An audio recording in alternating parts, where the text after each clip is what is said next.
Karate Kid is trash, there's nothing to learn from it. Hi everyone, welcome back to another Scotty Karate episode. Today we're going to be going over Karate Kids and movies and shows like it, and are they influential? Are they worth anything in the martial art world? Or are they just a TV show or a movie? That and others going into this episode of So the Karate Kid. Ooh, what can you say about the Karate Kid? Mercy is for the weak. We do not train to be merciful here. A man face you, he is enemy. Enemy deserve no mercy.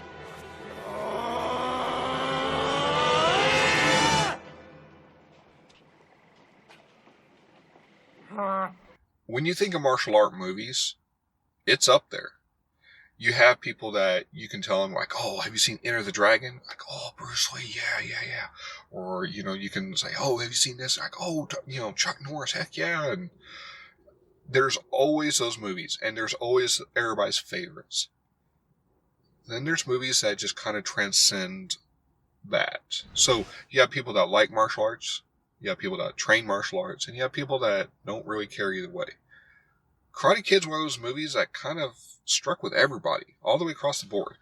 If you already did martial arts, you liked it. If you were wanting to do martial arts, you liked it. And if you never thought about doing a martial art, you still liked it. It was just a well-rounded, good movie, in my opinion.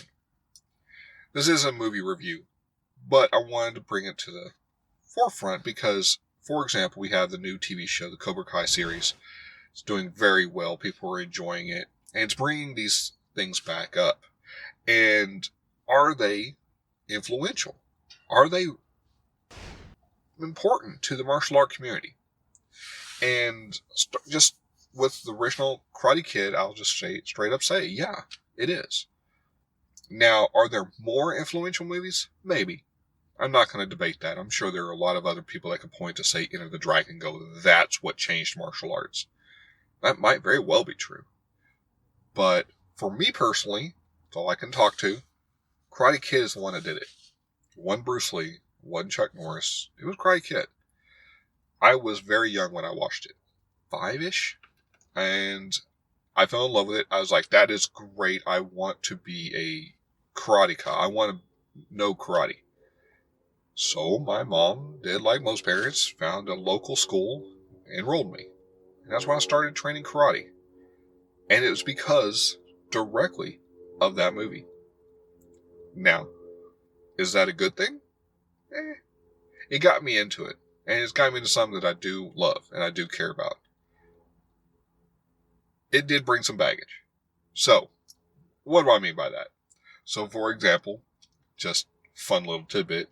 My first dojo was not great.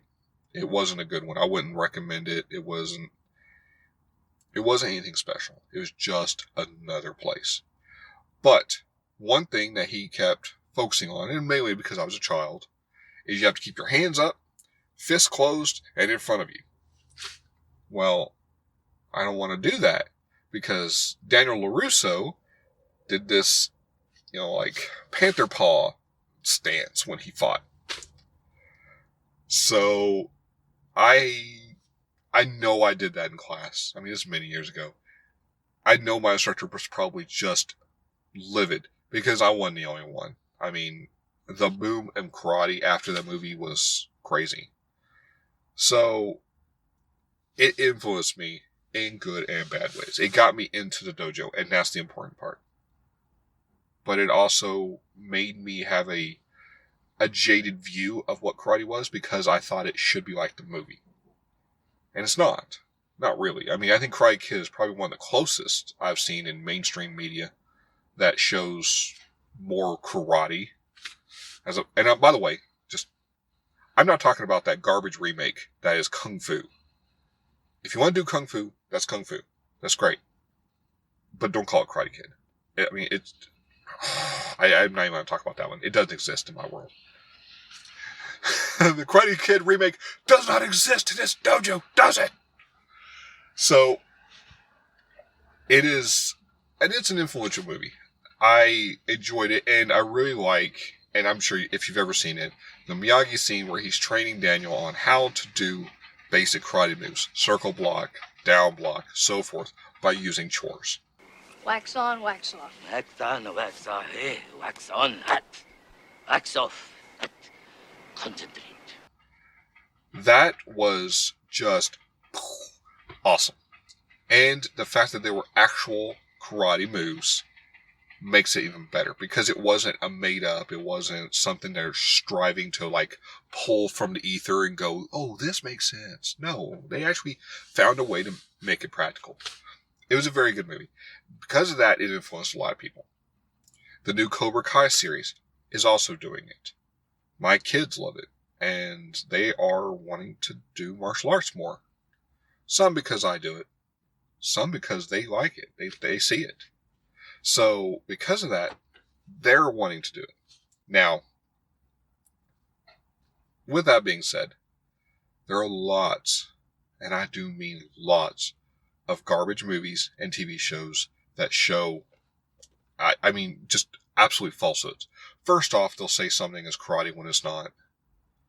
I mean, this is not a diss on Taekwondo, but I'm so tired of shows and movies going, oh, I do karate, and then it is clearly Taekwondo that they're doing. It'll be a Taekwondo kata, and it'll be, I mean, this is even reflected in Karate Kid. Going back to Karate Kid 3, you have Terry Silver, the main bad guy of that movie. In one of the scenes, he's doing a kata. That is a form of Taekwondo, that kata he's doing. I'm not dissing it. I'm just saying it's not karate. Stop calling things karate that aren't karate. You know, just a note on that. When I first moved to my current area and I was looking for a new dojo 15 years ago, I was looking around and I was looking for a karate dojo. And you would see a sign on the door, boom, karate, right outside the building. And I'd go in and I'd meet with the instructor. And they would be in Taekwondo outfits or uniforms. And I'm like, what do you teach here? Karate. Okay. What style of karate? Taekwondo. It's not karate. They're on completely different continents. Stop saying they're karate. Anyway. But because of that, there's been so much watered down. They'll say things are karate when it's not. They'll show certain moves and say that that is depictive of karate, and it's not. And it's very upsetting. Then you have movies that just absolutely bastardize martial arts. And I'm going to catch a lot of flack for this, I'm sure. One of the movies that I dislike the most because of this, not necessarily because it's a bad movie, is Ip Man.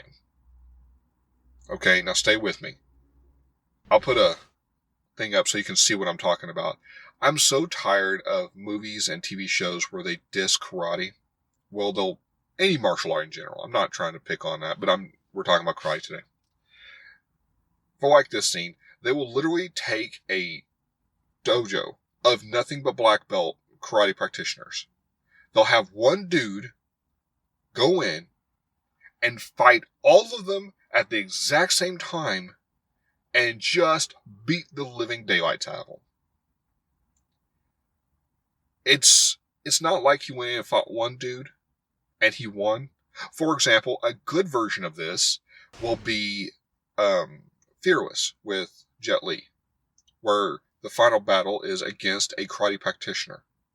Now, in that movie, they still had the Chinese martial art win, but the way they depicted the karate martial art and the practitioner was very respectful. They didn't try and degrade him. They didn't try and say he was lesser than because he was karate. They didn't have him go in and beat up 40 black belts without breaking a sweat, doing some garbage that would never work in a fight ever. They actually had them fight. They showed their common respect. They actually showed the karate practitioner was very skilled and the kung fu practitioner was very skilled. They did it right, in my opinion. At least in that aspect of it. I'm not talking about the choreography or the realistic moves or not. I'm just saying. But Ip Man is notorious for this. And the scene I showed is just absurd. It's just absurd. And it's just one of countless times I can point to. I mean, I can't even tell you how many times I've seen almost that exact scene in other movies and shows, where it'll be a kung fu practitioner, stereotypically, no, I'm not saying that's the only one, and they walk into a black belt dojo, or they're surrounded by 50 black belts, and the first one or two will fight one at a time, and it'll just, whoop them like crazy, and then all of them will charge in. And not only does the other person, whatever style or person who he is, beat all the other karate black belts in the room, they have all the karate black belts do the most stereotypical karate stuff, I guess. That's all I can say. So they'll have them sit there and they'll run in and they'll stop in front of the other person, the kung fu practitioner, in a humongous front stance that makes it almost impossible to move. And they'll do the classic, and they'll chamber and they'll punch, and it is locked hard. No school teaches you to do that in karate. None. And if they do, you probably need to rethink your school. You can't move. It's not good for fighting. So, it's absurd. And it's bad. Movies like that hurt. Where movies like Karate Kid, in my opinion, help. If nothing else, it gets you in the dojo. So, in my opinion, some movies are very beneficial to martial arts and bringing in people from the outside and making people more accepting of it. And some feed the illusion that one man can walk into a black belt dojo and beat all of them at once without breaking a sweat. It is what it is. Anyway, hope you liked the video. If you did, please like, comment, subscribe, and don't forget to hit that notification bell in the corner so you know when my videos are posted each week. And, as always, the more you train, easier the fight.